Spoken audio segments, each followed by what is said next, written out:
Hi friends, welcome to Pendems కిచెన్లో ఈరోజు వీడియోలో కరివేపాకు కారాన్ని ఎలా తయారు చేసుకోవాలో చూపించబోతున్నాను. చాలా హెల్దీ. ఇలా కరివేపాకు కారాన్ని చేసుకొని ఇడ్లీలో కానీ దోశల్లో కానీ లేదంటే ఈ విధంగా అన్నంలో కానీ వేసుకొని తిన్నారంటే చాలా టేస్టీగా ఉంటుంది. సో ఇక లేట్ చేయకుండా ఈ హెల్దీ టేస్టీ కరివేపాకు కారాన్ని ఎలా తయారు చేసుకోవచ్చో ఈ వీడియోలోకి వెళ్ళి చూసేయండి. ఈ కరివేపాకు కారాన్ని ప్రిపేర్ చేసుకోవడానికి ఫస్ట్ స్టవ్ ఆన్ చేసి ఇలా ఒక ప్యాన్ పెట్టుకొని అందులోకి 2 టేబుల్ స్పూన్ల నూనెను వేసుకోండి. నూనె కొద్దిగా ఎక్కువగా వేసుకుంటేనే కారం చాలా టేస్టీగా ఉంటుంది. నూనె కొద్దిగా వేడైన తర్వాత మంటని సిమ్లోకి పెట్టుకొని ఇందులోకి 100 గ్రాముల ఎండుమిర్చిని ఈ విధంగా 2-3 ముక్కలుగా తుంచుకొని వాటిని వేసుకోండి. ఇలా తుంచుకొని ఎండుమిర్చిని వేసుకోవడం వల్ల లోపల ఉన్న గింజలు కూడా చక్కగా వేగి గ్రైండ్ అయ్యేటప్పుడు ఈజీగా ఉంటుందన్నమాట. అటు మీరు తీసుకున్న ఎండుమిర్చి కూడా మంచి క్వాలిటీ ఉన్న ఎండుమిర్చిని తీసుకోండి. ఇలా ప్యాన్లోకి ఎండుమిర్చిని వేసుకున్న తర్వాత వీటిని లో ఫ్లేమ్లోనే ఇవి చక్కగా వేగే వరకు కూడా వేయించుకోవాలి. హై ఫ్లేమ్లో కానీ లేదంటే మీడియం ఫ్లేమ్లో కానీ పెట్టుకోవద్దు. లో ఫ్లేమ్లో వేయించుకుంటేనే కారం టేస్ట్ అనేది చాలా బాగుంటుంది. అండ్ హై ఫ్లేమ్లో కనుక పెట్టుకున్నారని మీకు ఈ ఎండుమిర్చిని ఫ్రై చేసుకునేటప్పుడు ఘాట్ ఎక్కువగా వచ్చేస్తుంది అనమాట. కాబట్టి లో ఫ్లేమ్లోనే పెట్టుకొని చక్కగా వేయించుకోండి. ఇక్కడ నేను మీకు ఎండుమిర్చిని వేయించిన తర్వాత చూపిస్తున్నాను, చూసారా?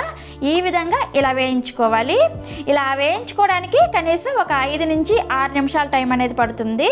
ఇలా ఫ్రై చేసుకున్న ఎండుమిర్చిని ఒక గిన్నెలోకి వేసుకొని వీటిని పూర్తిగా చల్లారనివ్వాలి. ఈ ఎండుమిర్చి చల్లారే లోపల మళ్ళీ ఇదే ప్యాన్ని స్టవ్ మీద పెట్టుకొని ఇందులోకి 1 టేబుల్ స్పూన్ నూనెని వేసుకోండి. వేసుకొని ఈ నూనె కొద్దిగా వేడయిన తర్వాత ఇందులోకి 2 టేబుల్ స్పూన్ల పచ్చిశనగపప్పుని అండ్ అలానే 2 టేబుల్ స్పూన్ల మినపప్పుని వేసుకోండి. వేసుకొని ఫస్ట్ ఈ 2 పప్పులను కూడా లో ఫ్లేమ్లోనే ఒక 2 నిమిషాల పాటు ఫ్రై చేసుకోవాలి. వీటిని ఎక్కువగా ఫ్రై చేసుకోవాల్సిన అవసరం ఏమీ లేదు. ఇవి క్రిస్పీగా ఫ్రై చేసుకోవాల్సిన అవసరం కూడా ఏమీ లేదు. జస్ట్ ఇవి కొద్దిగా ఫ్రై అయితే సరిపోతుంది అనమాట.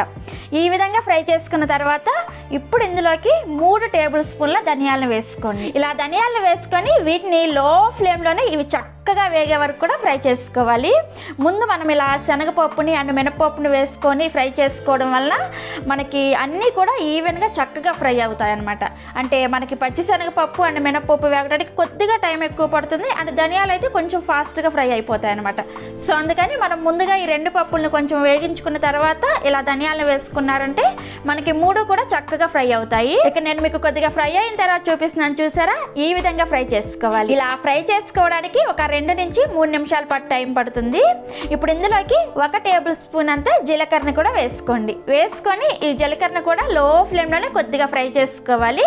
అండ్ అలానే ఇక్కడ ఈ జీలకర్ర ఫ్రై అయ్యేటప్పుడే ఇందులోకి 1 నిమ్మకాయ సైజ్ అంతా చింతపండుని వేసుకోండి. ఇలా చింతపండుని కూడా వేసుకున్న తర్వాత వీటన్నింటిని కూడా లో ఫ్లేమ్లోనే ఈ పప్పులు కొద్దిగా లైట్గా క్రిస్పీగా అయ్యేంత వరకు కూడా ఫ్రై చేసుకోవాలి. ఈ పప్పుల్ని మాడిపోకుండా లైట్గా రంగు మారే వరకు లో ఫ్లేమ్లోనే పెట్టుకొని వేయించుకోవాలి. ఇక్కడ నేను మీకు ఫ్రై అయిన తర్వాత చూపిస్తున్నాను, చూసారా? ఈ విధంగా ఫ్రై చేసుకోండి. ఇలా ఫ్రై చేసుకున్న పప్పులు కూడా ఇంకొక గిన్నెలోకి తీసుకొని పక్కన పెట్టేసుకోండి. వీటిని కూడా పూర్తిగా చల్లారనివ్వాలన్నమాట. ఎండుమిర్చి వేసుకున్న గిన్నెలోకి వేసుకోవద్దు. సపరేట్గా వేరొక గిన్నెలోకి వేసుకొని పక్కన పెట్టేసుకోండి. ఇలా వేయించుకున్న పప్పులను కూడా పక్కన పెట్టుకున్న తర్వాత మరలా తిరిగి అదే ప్యాన్ స్టవ్ మీద పెట్టుకొని అందులోకి ఇంకొక టేబుల్ స్పూన్ నూనెను వేసుకొని కొద్దిగా వేడి చేసుకోవాలి. ఇలా కొద్దిగా నూనె వేసుకొని కరివేపాకుని ఫ్రై చేసుకోవడం వల్ల కరివేపాకు కారం అనేది రంగు మారకుండా ఉంటుందన్నమాట. అందుకోసం ఇలా కొద్దిగా నూనె వేసుకోవాలి. తర్వాత ఇక్కడ కరివేపాకుని ఈ విధంగా కడిగి తుడిచేసి నీడలో ఆరబెట్టుకోండి. ఎండలో ఆరబెట్టుకోవద్దు. ఎండలో ఆరబెట్టుకున్నారంటే కారం టేస్ట్ అనేది మారిపోతుంది. సో అందుకని నీడలోనే ఫ్యాన్ కింద ఆరబెట్టేసుకోండి. అండ్ ఇక్కడ నేను ఒక పెద్ద గిన్నెడు కరివేపాకుని తీసుకున్నాను. ఇలా కరివేపాకు డ్రైగా అయిన తర్వాత ఈ కరివేపాకుని ప్యాన్లో వేసుకొని ఈ కరివేపాకును కూడా లో ఫ్లేమ్లోనే చక్కగా క్రిస్పీగా అయ్యేంత వరకు కూడా వేయించుకోవాలి. హై ఫ్లేమ్లో మాత్రం ఈ కరివేపాకుని ఎప్పుడు కూడా వేయించుకోవద్దు. అలా హై ఫ్లేమ్లో కనుక వేయించుకున్నారంటే మనకి కారం అనేది లైట్గా చేదుగా అనిపిస్తుంది అనమాట. సో అందుకని కొద్దిగా టైం తీసుకొని లో ఫ్లేమ్లోనే కరివేపాకు ఇక్కడ నేను చూపిస్తున్నాను, చూసారా? ఈ విధంగా ఒక ఆకుని తీసుకొని మీరు చేతితో ఇలా నలిపారంటే ఈజీగా బ్రేక్ అవ్వాలన్నమాట. ఈ విధంగా క్రిస్పీగా అయ్యే వరకు ఫ్రై చేసుకోవాలి. ఈ విధంగా ఫ్రై చేసుకోవడానికి కనీసం ఒక 10 నిమిషాల టైం అయినా పడుతుంది.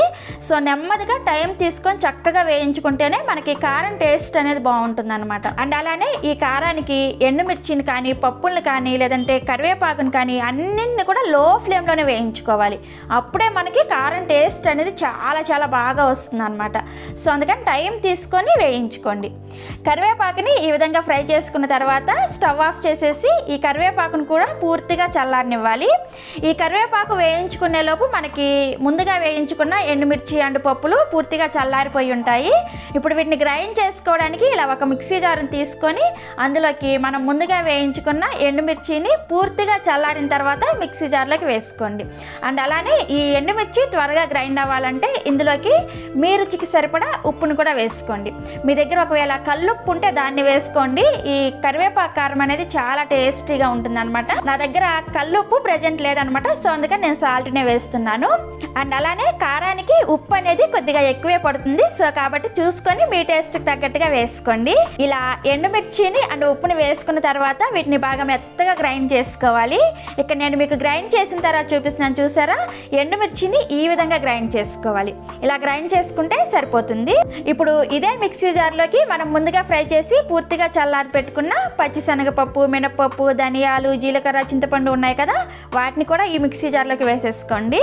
అండ్ అలానే మనం ఫ్రై చేసుకుని చల్లారి పెట్టుకున్న కరివేపాకును కూడా వేసుకోండి. వేసుకొని దీన్ని మెత్తగా పొడిలాగా గ్రైండ్ చేసుకోవాలి. ఇక్కడ నేను మీకు గ్రైండ్ చేసిన తర్వాత చూపిస్తున్నాను, చూసారా? ఈ విధంగా గ్రైండ్ చేసుకుంటే సరిపోతుంది. ఇలా గ్రైండ్ చేసుకున్న కారాన్ని ఒకసారి టేస్ట్ చేయండి. అంటే ఉప్పు సరిపోకపోతే మనం ఈ స్టేజ్లో ఉప్పును వేసుకోవచ్చు అనమాట. నాకు ఇక్కడ కొద్దిగా ఉప్పు అనేది తక్కువైంది. సో అందుకని కొద్దిగా ఉప్పుని వేసాను. ఇలా ఉప్పుని వేసుకున్న తర్వాత ఇందులోకి 2 మీడియం సైజ్ వెల్లుల్లిని తీసుకొని ఈ విధంగా రెబ్బలుగా వలుచుకొని వేసుకోండి. ఈ వెల్లుల్లికి పైన పొట్టు తీసుకోకుండా డైరెక్ట్గా పొట్టుతో సహా వేసుకోవాలి. ఇలా పొట్టుతో సహా వేసుకుంటేనే మనకి కారం టేస్ట్ చాలా చాలా బాగా వస్తుంది అనమాట. ఇలా వెల్లుల్లి రెబ్బల్ని వేసుకున్న తర్వాత ఈ కారాన్ని కొద్దిగా కచ్చా పచ్చాగా గ్రైండ్ చేసుకోండి. అంటే మిక్సీ జార్ని పల్సించుకుంటూ గ్రైండ్ చేసుకోవాలన్నమాట. ఒకేసారి మిక్సీని ఆన్ చేసి అలా వదిలేసారంటే కారం అనేది ముద్దలాగా అయిపోతుంది, అంటే పేస్ట్ లాగా వచ్చేసింది అనమాట. సో అందుకని పల్సించుకుంటూ 2-3 సార్లు అలా గ్రైండ్ చేసుకుంటే మనకి వెల్లుల్లి అనేది అలా కొద్దిగా కచ్చా పచ్చాగా గ్రైండ్ అయిపోతుంది.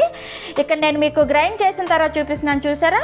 ఈ విధంగా గ్రైండ్ చేసుకోవాలి. సో మనకి కరివేపాకు కారం అయితే రెడీ అయిపోయింది. సో చూసారు కదా, హెల్దీగా, ఎమ్మీగా, టేస్టీగా ఉండే కరివేపాకు కారాన్ని ఎలా తయారు చేసుకోవచ్చో మీరు కూడా తప్పకుండా ఒకసారి ఈ విధంగా ట్రై చేసి చూడండి. మీ ఇంట్లో అందరికి కూడా తప్పకుండా నచ్చుతుంది. ఇలా తయారు చేసుకున్న కరివేపాకు కారాన్ని ఏదైనా డబ్బాలో పెట్టుకొని స్టోర్ చేసుకున్నారంటే కనీసం 3 నుంచి 4 నెలల పాటు ఫ్రెష్గా ఉంటుంది. టేస్ట్ ఏ మాత్రం చేంజ్ అవ్వదన్నమాట. దీన్ని మీరు ఇడ్లీతో కానీ, లేదంటే దోశలతో కానీ, లేదంటే వడ, లేదంటే ఈ విధంగా రైస్లో కానీ వేసుకొని కొద్దిగా నెయ్యి వేసుకొని తిన్నారంటే ఆహా ఏమి రుచి అన్నంత బాగుంటుంది. నేను చెప్పడం కాదు, మీరు కూడా ఒకసారి ట్రై చేసిన తర్వాత టేస్ట్ ఎలా ఉందో కూడా కింద కామెంట్ సెక్షన్లో నాతో షేర్ చేసుకోండి. అలాగే ఈ వీడియో కనుక మీకు నచ్చినట్లయితే ఒక లైక్ చేసి మీ ఫ్రెండ్స్కి, రిలేటివ్స్కి కూడా షేర్ చేయండి. మరిన్ని ఎమ్మీ టేస్టీ అండ్ క్రిస్పీస్ కోసం పెండెమ్స్ కిచెన్ని సబ్స్క్రైబ్ చేసుకోండి. అండ్ పక్కనే వచ్చిన గంటను కూడా నొక్కండి. Thanks for watching.